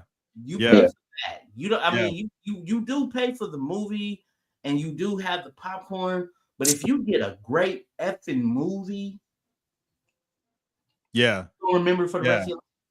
Now, according to Goosework, because he answered your question, Dr. Pooh, because you asked, was it the quality? He actually saying the quality sucks. He said the quality sucks. Nothing is original. They're like malls. The movies are dying. And then he said there's way too many do-overs, too many superhero movies. It was a good run, but there has to be more movie-making trends and originality to making movies. I kind of see some of that, because it's hit or miss to get a movie like the ones you just described, right? Because it's been a while. Now, I'll say Sinners. Sinners was a hell of a movie, dog. Sinners was a hell of a movie. It was so good. I just bought it. It just came out available, and I bought it on YouTube because it's that good of a movie. But yeah, man, they kind of just it's kind of been lackluster since Endgame. Like nothing really got me that hype since Endgame, man. Now Sinners is good. So let's see. Let's see. Maybe they can do a better job. What about you, Bobby? What's your take on that? On what Dr. Poole was talking about? I think on your question, I was trying to figure out. I know, right? Cool down, man. Cool down. I was thinking about the different type of factors that take place. So as I do enjoy going to the movies. However, sometimes because I don't allow our kids to watch X-rated stuff, no R-rated stuff, no nothing like that. I have to pre-watch movies before we let the kids watch the movies and stuff. And I think back in the 80s and 90s, it wasn't always like that. You didn't necessarily have to watch something because you didn't have to worry about the kids seeing something they weren't supposed to. Good point. I guess that's a good point. Yeah. On top of that, I think some of the prices as to why they've gotten so expensive is because we are paying for higher quality video and higher quality audio. Now there's sound systems inside the theaters, and they have to recoup that money somehow. Yeah. And so to raise up their popcorn sales or their soda sales, which personal opinion, your butt should not be drinking no damn 45 ounces of soda. I'm just saying. I don't judge me. Well, I got a great question for you, Bobby. Like that. What's up? So let me ask you. I wanted to ask you this specifically too, because, well, I guess all of you guys, but so like if you had a household, like a common household of like 4, and you're spending up to $100 to take your family to go watch a premiere movie and buy snacks and sodas and whatnot, right? Which is extremely high. I'm sure we could all agree $100 to take the family out to watch the movies is a lot of money. But Oh yes, do you feel like if the way trends are going, movie theater prices would continue to rise? And if so, would you continue to take your family to the movie theaters if it were like if it were just like $150 for a family or something? Like if it keeps on trending the way it is, do you think families will still be attending movie theaters? No, because we're a family of 5. So We're a family of don't 5 know. too. Um, we're a family of um, 6, so Right. So like $100 I'm easy, always right? paying Yeah. yeah, and that's a easy. Yeah, that, yeah, it's that's easy. a lot. I'd rather spend the money and drive down to the beach here, here in Texas, and spend $80 on a room overnight. You know what I mean? Like when you think about it too, and go hang out at the beach for a couple of days and build memories that way versus sitting in front of a screen doing it For 2 hours. Only for 2 2 hours, hours. right? So we're talking about the quality of the memory. I do like how Corey went with it about how it makes you feel and it got you hyped and stuff. Because I was with you on Endgame. We were all shouting and cheering the same thing too. It wasn't just us; it was everybody around us. So yeah, there's that experience. But um, if I'm talking about the value of the experience, I think I would rather take my money elsewhere and create a different memory. No, I feel you on that. I'm still going. It'll be in rotation. It'll be on rotation. Like it ain't gonna be like every month thing. Like, Mhm. nah. Has But to be a good movie too. we Has gonna to be be a good movie. negotiating. Like, okay, family, this look, we can either do this over here. We can get with this, or we can get with that. Like, There it is, it's man. really gonna be some picking and choosing, and Mhm. it depends. If it's not something that I really gotta see, i.e. Marvel movie, then I'll let them make the decision, and we'll go with whatever they go with. But if I really want to see it, they can give their opinion, but I'm gonna veto it, and we're going to the movies. And that is been your millennial moment. There you go. I was about to say, drop a bomb on it. Oh Oh, man. Hey, speaking of millennials, man, I think this next topic, you know what? I'm just gonna say it, man. The millennials, we kind of ushered this in. This next conversation, man, that Corey wanted to talk about, man. you know what? I got a question. What's up? I think we need to save this for next week because this I is was gonna be gonna, a long one. I was This gonna is say the same thing. We saving that one? we got to save this one. This one is going to be because the reason why I say that is we're going to go there. We're going to go there, So we need and more Do it. time. yeah, we need more time. All right, so we'll save that. Hold on, because I felt like my transition was good, so I'm gonna watch this and I'm gonna make sure I rehearse that transition because I thought it was good. So, all right, now we need a different transition. Then we moving into something else. Okay, let me No, see. the Millenniums did usher in this. You know You what know I'm what saying? though, Corey? No, I think if we talk about this topic next week, it's actually going to fit in right with my parenting topic. So tune in to Technically Speaking next week because our parenting topic is going to be the power of your words, and it's going to go in along with perfect with what um, Corey's going to talk about. Okay, I like that. I like Yeah, that. So now we just gonna skip to the parenting topic to close out the show. And what's our parenting topic tonight, Bobby? I got y'all. Parenting topic for this evening is going to be building future leaders. Building future leader. Building I future like leaders. it. Like Yes, that. yes. yeah. Yeah. So, I've been looking into as a parent, and as we come onto the show, and I'm always trying to give you topics to where you can apply them to your daily life. It's not going to be like, oh, one year and out the other. It's going to be something you can actually apply to your life. And so, one of the big things that I enjoy about getting to do this is getting to talk to you about what that looks like. So when we talk about building future leaders, we want to build um, up in our home, we want to build up in our community and be able to invest into one another what it means to be a capable, communicative leader who is going to be listening and who is going to be in a place where you can be a good leader. And by doing so, we have to be a good example of what leadership looks like. And that all starts in the home. Yeah. And one of the things that you can do to talk to your children is to build logical thinking. If you have a problem, discuss it with your child and let them know, hey, what do you think you would do? How would you handle the situation? And without giving them an answer, let them come up with a solution because leaders don't bring problems to the table. We build solutions to Solutions. True. Yep. and we want to be able to have our children think logically about this. Let's pick apart the situation and see how we can bring logic, not emotion, to the table. Because we want to start being problem solvers, and that some of it starts in the home, and that starts with building responsibility and accountability within your children. These small actions mean Yes. so much. So Yes. as your children begin to grow up, and they see you are going to be the first line of defense against anything else in that child's life because they are going to see and mimic what you do. Yeah. And Yeah. while you have your own ideas of how things are supposed to go in life, that's great. But let's make sure that we understand that children do mimic what they're being taught in the house. So if you're not doing the right thing, they're going to see that and they're going to mimic those behaviors. And so some of this can be some self-reflection on us as adults.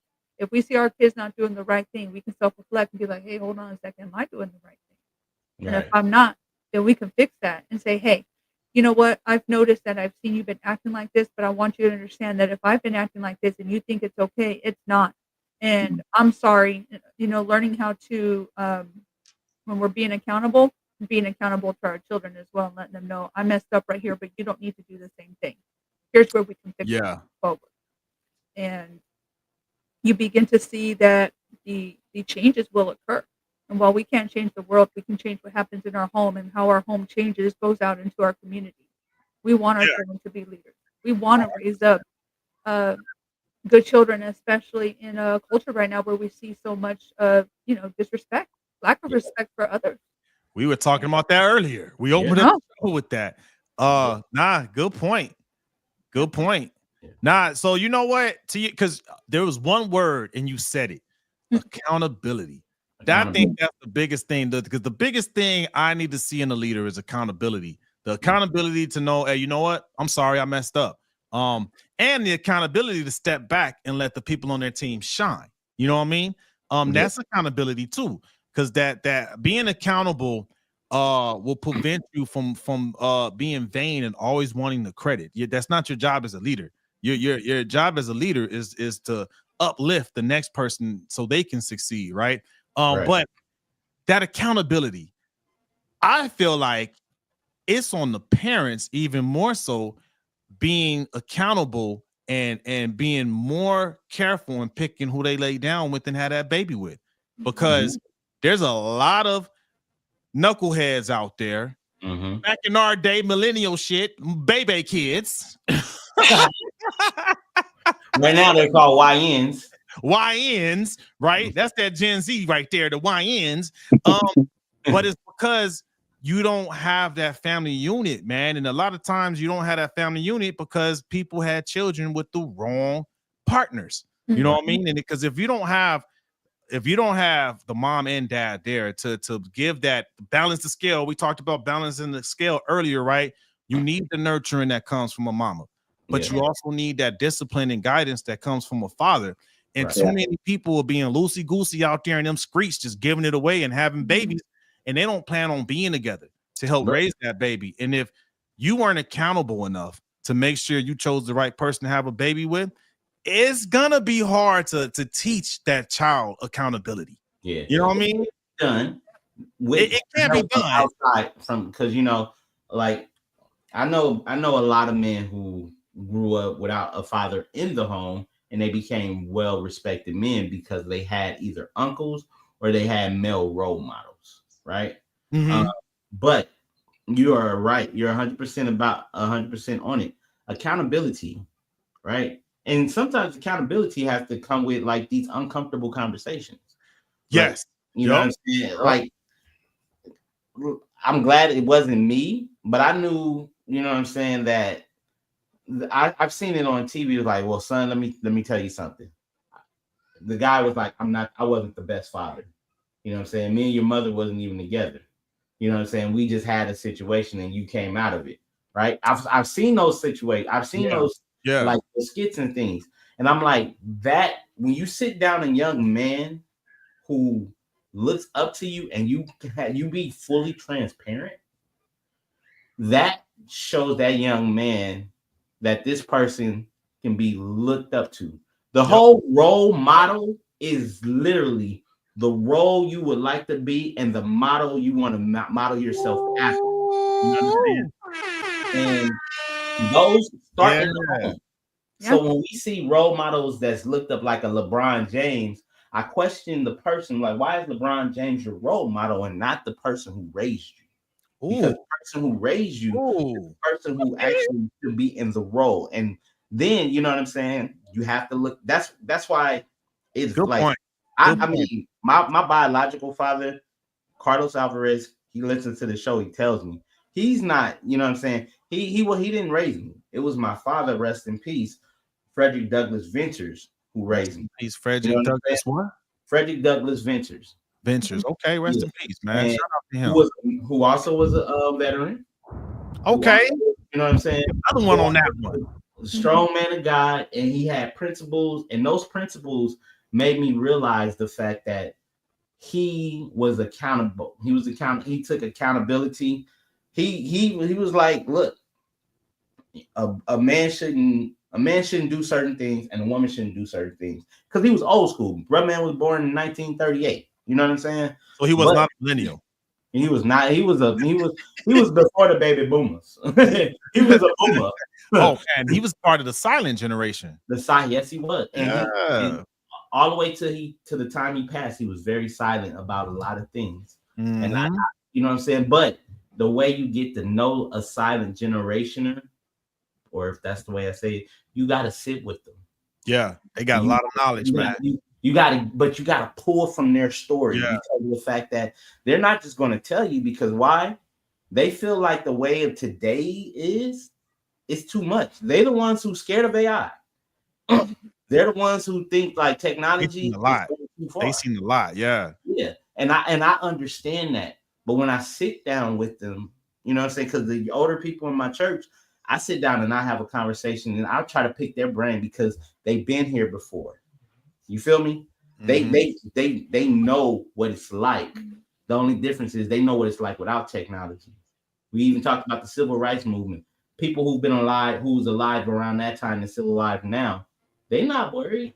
They're not fretting. You know why? Because they've seen this happen before. They know what to do.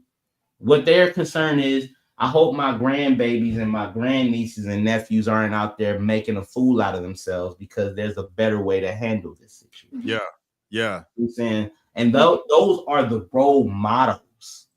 You know what I'm saying? And some of those are the parents. Because I remember I didn't become a parent until 10 years ago. Right? You know what I'm saying? But I was always in my nephew's life. I was always in my niece's life. You know what I'm saying? Because of the fact that I know that I have a lot to give and nurture, and also to the young men and women in my church. Because of the fact that those things, some of them didn't have a father, some of them didn't have a mother. But what they did, they had somebody like me that they could talk to. And I had to be full transparency and full accountability. Like sometimes, you know what I'm saying, I would relate to them by my weight. I'm like, yeah, I messed up. You know what I'm saying? I could have been in the gym when I was in my early 20s, but I wasn't. I was working and I wasn't really concerned about my weight. And then I can relate that to them if they're going through an alcoholic situation. He's like, it wasn't the food, it was the substance abuse. And I was like, my substance was ribs. Your substance was alcohol. It still was abused. You feel what I'm saying? And then I break it down to them. Now that I know what it was, I took accountability to start getting my life in order, because I know that it's my drug of choice will lead me to this way, and your drug of choice will lead you to this way, and it's not going to be better for both of us. Nah, for real. For real, nah, yeah. Hey, we got a couple people that just joined us on IG, so we're talking about what does it take to build these children in the future leaders, and what came up right now was the main word: accountability. Teach these kids how to be accountable, and we're discussing that. That's like one of the main ingredients that we need to teach these youngins so they could grow up and be future leaders. What's your take on all that, Dr. Poole? I don't know, man. You got to figure out how you can do that without beating them. So figure out how you can, instill those lessons without using physical violence and get them to take it seriously. I think just like with the military, when we talk about muscle memory, it's being consistent with what we're doing daily. Kids will Yeah, see yeah, what you're doing before they listen to what you're doing, because actions speak louder Yeah. than words. Leaders are driven by vision to see a positive impact, and I think that when we step back as parents and give our kids a little bit of room to fail, be able to give them positive criticism, yeah. feedback, and keep them motivated as they continue to go through life. It's a consistent process. You can't just pick it up one day and be like, "Oh, hey, sweetie, good job," and the next day be like, "Man, you suck at this." No, Can't be yeah, I doing that. agree. I You know, agree. I we think can't definitely can't be doing that to our kids. Make sure to celebrate the little wins. The Yeah, little wins mean a lot and to them. transparency is always good too. Yeah, Mhm. yeah. You And you gotta know what? Because you could be nice with the criticism too. Like my daughter will do something. She just turned 3. She'll do something. I'm like, we could work on that. We could, because I'm not gonna lie to you and make you think you're good, because the world's not gonna lie to you and make you think you're good when you're not. But I'm right. like, we're gonna work on that. We'll work on that. We're not quite there yet. No, yeah. but we'll keep working to get there. But the true, the true indicator of that leadership trait is that willingness to keep getting better. You know what I Yes. mean? Yeah. I think that's what we really got to focus on teaching the children, because not everyone is going to excel at everything. But as long as we can instill in them that, hey man, fall in love with the process, the journey. You know what I'm saying? Because you can't always control the outcomes. That's another thing. Like you said, Bobby, like let them struggle through it, whatever it is they need to struggle through it, because they build that accountability, that tenacity, that resiliency, right? So that's another thing I see lacking with a lot of the young people, is that resiliency, man.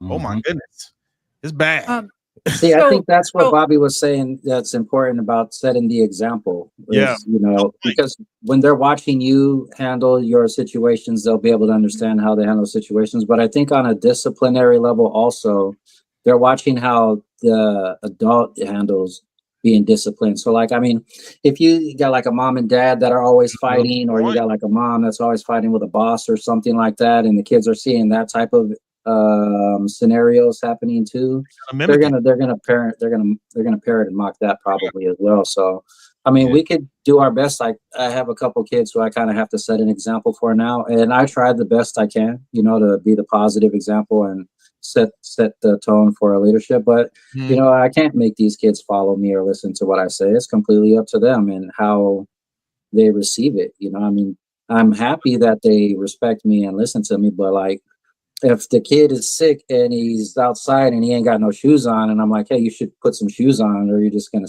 you're gonna keep yourself sick. He's like, no, I don't want to put no shoes on. It's like, all right, I tried. You know, like I think you need you to gonna learn.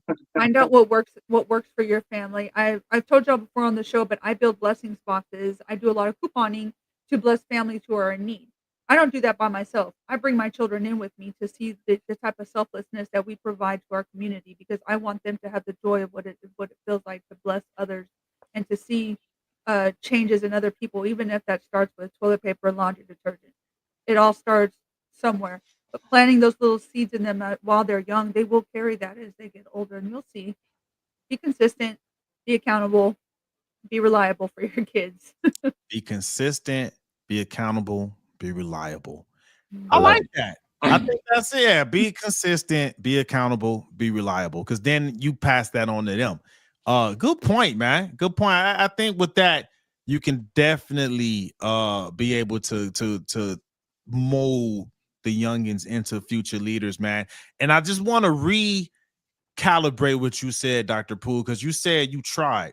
I don't believe in trying, man. You either do or you do not. There is no try. You Well, did. You know what I'm saying? You gave the example, you gave the guidance. oh, right. You didn't try to give the guidance, you gave it. It's just that the Mhm. receiver has to be willing to accept it. You know what I mean? So Yeah, don't undervalue yourself, sir. Mhm. yeah. And that's a lot of parents out there. You know what I mean? A lot of people do that. They're like, "Oh, try it." Nah, man, ain't no trying. You Don't either try. do it or you're not gonna do it. You Now, made the call. They didn't pick up. they didn't pick up. You know what I mean? So I also want to pass that on to parents at our age, maybe even younger, because the lessons won't always stick.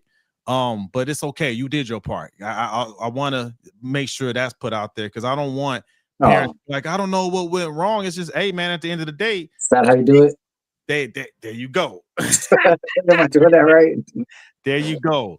Just, you do your part, man, and you hope they decide to be leaders. And then sometimes the leadership it may be conveyed in different ways, right? They may not be like leaders per se in positions in different areas in life and jobs and stuff like that. But a leader could just be someone in a community that's just doing something positive. You know what I'm saying? And I mean, the only reason why I mentioned that role is because a lot of the videos that I see now is like parents out in public, like acting crazy with just random people while their kids are there watching them acting crazy with random people. Like I just saw this video today where this lady was videotaping another lady who was with her daughter and she was shoplifting.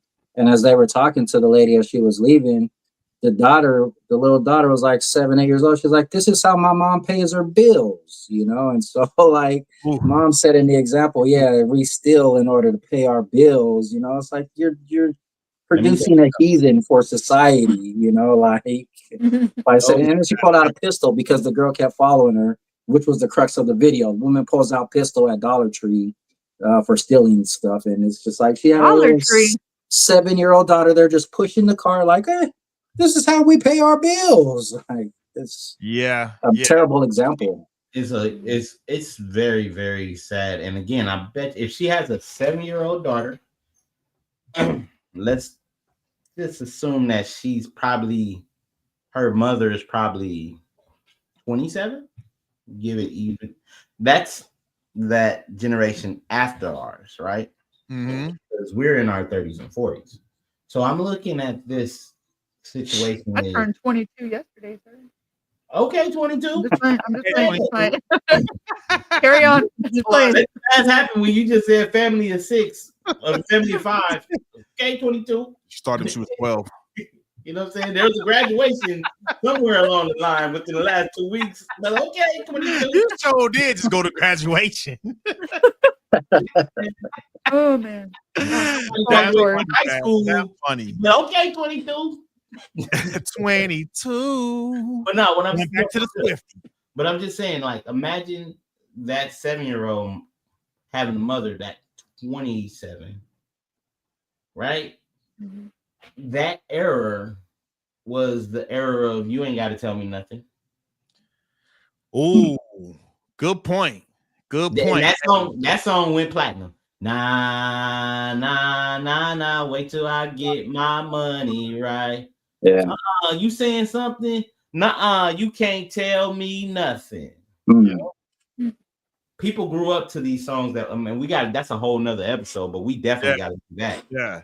You know what I'm saying? The influence of a parent who's influenced by their culture raises a kid that don't know nothing about that culture, but still crash out based off the parent's behavior.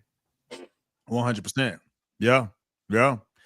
And you could switch that too, man. I mean, you just inverse it. Maybe teach them fiscal responsibility instead. You know what I mean? Versus crashing out, because those behaviors can be learned and appreciated as well, man. You just gotta choose what you teach more wisely, man. Leave your kids at home when you're going out stealing. Don't bring your kids with you on the crime spree. A good idea. I think maybe that's a good. Is that the note we're gonna end it? Leave your kids at home if you out there stealing. I don't know. Leave your kids at home. You know what? How about we just don't steal? Right? That's what I'm thinking. I'm like, why don't we just not steal? I mean, you ain't got it. Don't go to the stove. Just if you ain't got it, don't go to the stove. I'm sorry. Legally, you know what I mean. But on that note. So hold up. Go through the three things we need to do to build these future leaders again. What was it, Bobby? It was consistency, accountability, reliability. There you go. Do that, and then maybe you can afford some stuff at the store and don't have to go stealing, man. Yeah. Or you can buy that store, Corey. Yeah. Well, it was good while it lasted. But it's time to go. It's time to go. So to everybody, man, thank you for spending Monday night with us, man. We about to just sign off real quick. But as we always do about this time, ladies first, Bobby, let these folks know what they could get from you if they're in the Bexar County or surrounding areas, man. Hey, y'all, if y'all are in the Bexar County area, it's like Gmo said, Atascosa County, Medina, Wilson County, we serve as all the surrounding counties near San Antonio. I am the owner of Patriot Restorations LLC. We are a disabled veteran-owned small business here in the state of Texas who are working on water mitigation needs. So if you have a busted pipe, busted refrigerator line, you don't know where this water is coming from, give us a call. Let us help you get that water mitigation taken care of. It takes less than 48 hours for mold to be able to start to build up in your home. So let's keep you and your family healthy for the future. And give us a call if you need something. You're welcome to DM me at Bobby Lopez on Facebook or Bobby.Lopez.5 on Insta. Dr. Poole out there in the LA area, man. How can you help folks out there? I am helping people with swimming pools and spa maintaining, helping people get their pools nice and crispy clean, ready for the summertime. I too am licensed. I got my certificate here. I gotta hang it up on the wall still. I just gotta get a thumbtack so it fits in here properly. And I'm insured and all that good stuff too. You could reach me at Facebook or Instagram, drpool, D_R_R_pool. You can also find me like on my email. I guess I could give you my email. It's donald.rumpf1982@gmail.com. And just a heads up for you people who might have salt cell systems, want to get those salt systems, the cells themselves actually cleaned. If you have a saltwater pool, keep in mind that it does still generate chlorine. So just because you're buying a salt pool and you're using salt doesn't mean that your pool no longer has chlorine in it. It still has chlorine in it. It's just created by the salt. Did not know that. Okay. Yeah. All right. Corey Giovanni, you're also in LA. What can folks get from you out there?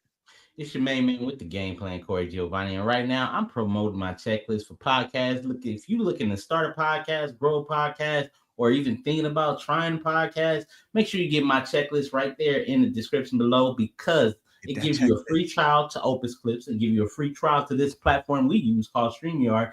And if you're looking to book someone to help you host it, look, I'm giving away a steal of a deal. $99.99. $99.99 for me to host your very first podcast and walk you along the way. And look, you'll be on the screen just like us. And if you have any questions, comments, concerns, shoot me a DM at Corey Giovanni everywhere. Hey, you know what? I want to speak on that, man, because a lot of people, I think, undervalue or underestimate the importance of a coach, right? What I'm doing in real estate, I got a coach, you know what I mean, that's teaching me the game. And even in the government contracting space, I got a coach, mentor that's teaching me that game. So don't front on it. I mean, podcast is the future, man. Especially if you have a brand service product to sell, man. Holler at that man. He's gonna coach you through the whole process, man. I'm gonna hold your hand so you can understand that I'm the main man with the game plan. Ooh, like butter, that. baby. He got bars too, and he got bars. And then me, you can find me on Instagram. I'm at tech_Von_go.